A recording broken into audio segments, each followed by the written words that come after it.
torture in U.S. prisons, which people are in 6 by 1 foot windowless cells called the SHU program.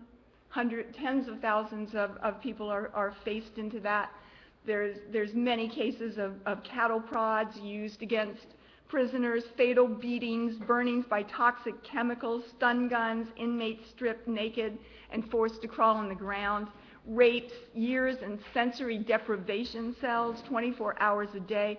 All this was actually exposed on, this was a BBC documentary, Torture: America's Brutal Prisons, that came out about the same time that the exposures of Abu Ghraib, and it also exposes that the guards, some of the guards at Abu Ghraib had been prison guards in the state of Pennsylvania and did the same thing there. Children are targeted in Afghanistan and Iraq. Thousands and thousands of children are targeted in the war on the African community. This is a 5-year-old arrested very brutally and put into handcuffs and taken to jail here in a school in St. Petersburg a couple of years ago. Occupying soldiers come back in body bags, and occupying police come back in body bags, because there is resistance and there are people fighting against this occupying war, this military force coming down against the people. And the Palestinian people have a right to resist. People in Afghanistan have a right to resist. And African people inside the U.S. have a right to resist. And we stand on the side of the right of African people to live without this constant military force on their backs, oppressing them in every possible way to uphold the status quo of this parasitic system built on the backs of African people. And from the Uhuru movement and the leadership of the chairman, we understand that the problem is not racism, that the problem is colonialism inside the U.S., because it is about a political and economic domination of a whole people for the benefit of the white population. In Afghanistan, the U.S. admits openly that this is a U.S. counterinsurgency. It's the occupation of a colonial people struggling to be free. In the U.S., it is beginning to admit that it is a counterinsurgency against the African community. This is a police, some kind of newsletter, and it says, Urban Combat, the Petraeus Way, and General Petraeus is the U.S. Army expert on counterinsurgency who wrote the counterinsurgency manual. And it said the general's 8-point strategy for crime counterinsurgency applied to U.S. streets. You know that's not happening in the white community. That's happening against African people. And that in the Black Power movement of the 1960s, where we saw African people rising up all over this country as part of the main trend for revolution and national liberation movements that were going on all over the world, and the U.S. reacted against that movement by implementing COINTELPRO, a whole program led by J. Edgar Hoover and the FBI that was responsible for the assassination of people like Malcolm X, Martin Luther King, Fred Hampton, the leader of the Black Panthers in Chicago, Illinois.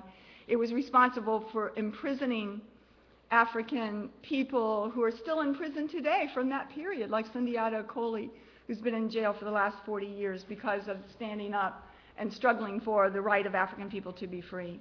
So counterinsurgency involves the U.S. government drug trade. U.S.-occupied Afghanistan is now 90% of the world's opium crop under U.S. occupation or more. But the U.S. is responsible also for imposing drugs and crack cocaine on the African community. This is a picture of Gary Webb, who wrote a book and did an expose in the San Jose Mercury News about how the U.S.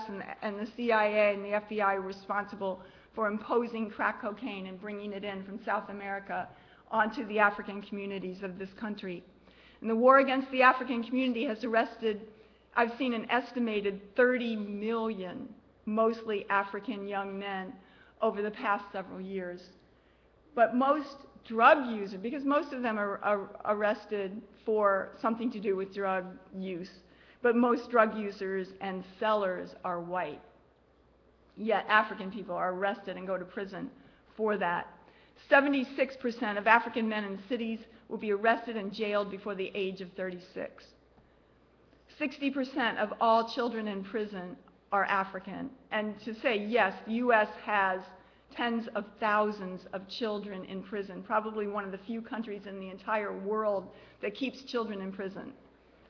U.S. more child prisoners than any place else in the entire world. More African people are tied to the prison system today than were enslaved in 1850. Obama's foreign war budget, $700 billion. The U.S. has spent over $1 trillion over the past 2 decades on the war against the African community. Wars make billions of dollars, and the war on drugs in particular is incredibly lucrative. It's a form of economic stimulus for the general white population and creates jobs. Millions of U.S. citizens are tied, and increasingly more so, are employed in counterinsurgency. There's at least 2.3 million U.S. military personnel around the world, and inside this country, there's at least 1.2 million federal, state, and local law enforcement employees inside the U.S., plus countless thousands of prison jobs and spin-off administrative, construction, lawyers, DAs, prison vendors, outfitters. It's big business.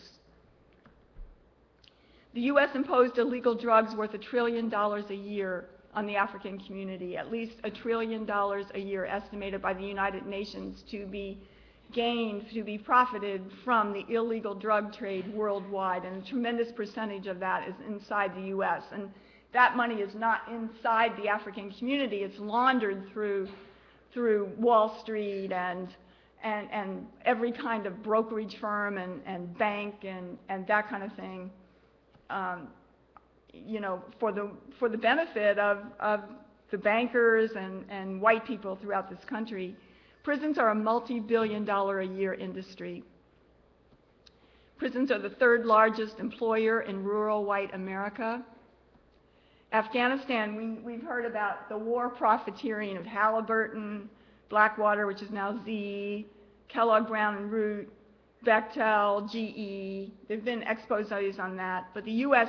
prison industry profiteering is enormous. Everybody, McDonald's, Citibank, AT&T, Nike, UPS, everything is tied to prison slave labor. Blood prisons. We hear about blood diamonds, we talk about blood prisons. It's a gold rush at the expense of African people. Prison payphones make $15,000 a day. 93% of paints and paintbrushes are made by enslaved Africans in prisons, 92% of stove assembly, et cetera, et cetera. Corporations and government make billions of dollars on enslaved African labor. Did you see all those pictures of people cleaning up the Gulf of Mexico? They were prisoners. They were prisoners. Those weren't volunteers. Those were Africans forced to do the dirtiest, most toxic jobs for nothing, for British Petroleum's benefit. Private prisons trade on Wall Street. CCA, which is one of the major prison industries, it sells at least $21 a share and projects a 22% increase over the next 5 years with the economic situation going the way it is. The state of California has spent $35,000 per prisoner, and as an investment over the years, it has a $10 billion prison budget. And this is a way of basically creating jobs for white people. It's an economic stimulus before Obama's stimulus came in. It's been an economic stimulus for the last 30 years that's kept the white economy afloat. The war against the African people began with the enslavement of African people and the assault on Africa.